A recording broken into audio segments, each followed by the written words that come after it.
បាទសូមគោរពជំរាបសួរអ្នកទាំងអស់គ្នាដែលបានទស្សនាវីដេអូនេះថ្ងៃនេះយើងរៀនប្រយោគភាសាអង់គ្លេសថ្នាក់ដំបូងការសួរផ្លូវនិងទិសដៅ asking for directions យើងរៀន8ប្រយោគយើងមកប្រយោគទី1សុំទោសតើស្ថានីយ៍រថភ្លើងនៅឯណា Excuse me where is the train station Excuse me where is the train station ហើយចូលប្រយោគទី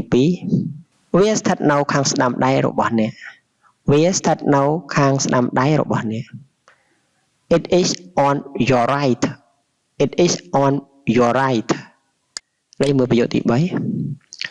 តើវាឆ្ងាយពីទីនេះទេ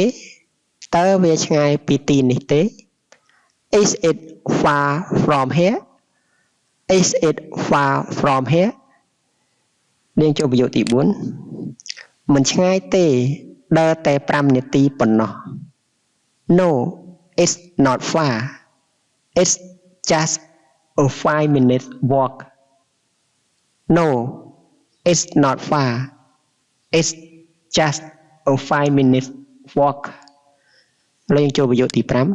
5តើខ្ញុំអាចទៅទីនោះដោយរបៀបណា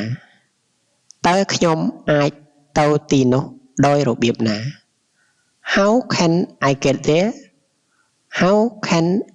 get there លេងចូលប្រយោគទី6ដើរត្រង់ទៅរួចបត់ឆ្វេងនៅផ្លូវបំបែក Go straight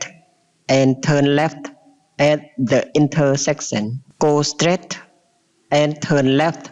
at the intersection យើងចូលប្រយោគទី7តើអ្នកមានផែនទីទេ